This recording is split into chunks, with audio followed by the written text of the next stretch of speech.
অনন্ত পথের যাত্রা কতটা কঠিন তা আমরা একটু বোঝার চেষ্টা করব। জীবনে লাভের ক্ষতির হিসাব মিলিয়ে নিব।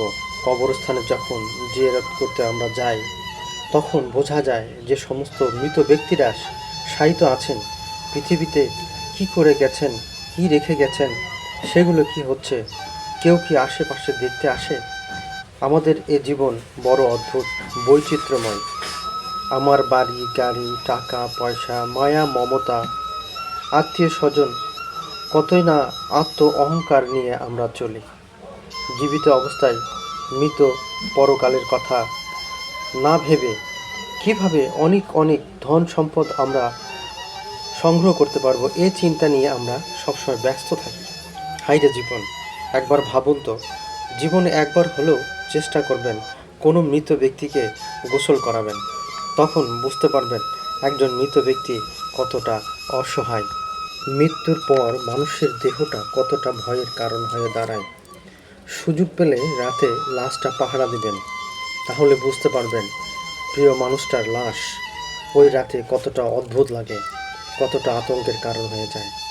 সুযোগ পেলে মৃত ব্যক্তির শরীরে একটু হাত লাগিয়ে কিছুক্ষণ তাকে স্পর্শ করবেন, স্পর্শ করে নেবেন, তখন উপলব্ধি সুযোগ পাবেন।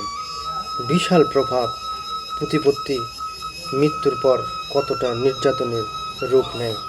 সুযোগ পেলে আপনাদের আশেপাশে যারা আছে কোনো লাশ কবরে নামাবেন, আগ্রহ নিয়ে শেষবারের মতো একবার লাশটা দেখার চেষ্টা করবেন এবং আরও চেষ্টা করবেন এই মৃত ব্যক্তির সাথে কি, তখন বুঝতে পারবেন মানুষের জীবনের শুরু আছে তো শেষও আছে, এটাই সত্য।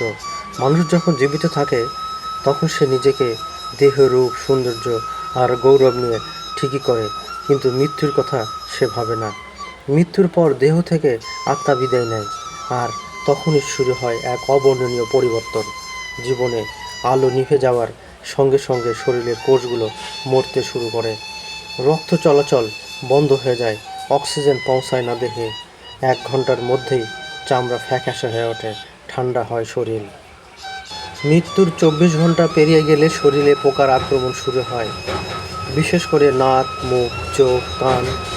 পচন ধীরে ধীরে গভীর হতে থাকে।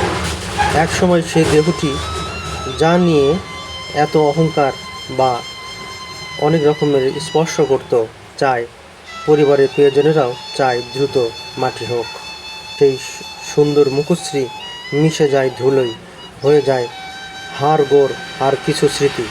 তাহলে জীবনের প্রতিটি কাজেই আমরা দায়িত্বশীল হব, অন্যের প্রতি সহানুভূতিশীল হব এবং নিজের জন্য আলোকিত পরকাল গড়ে তোলার চেষ্টা করব ইনশাআল্লাহ।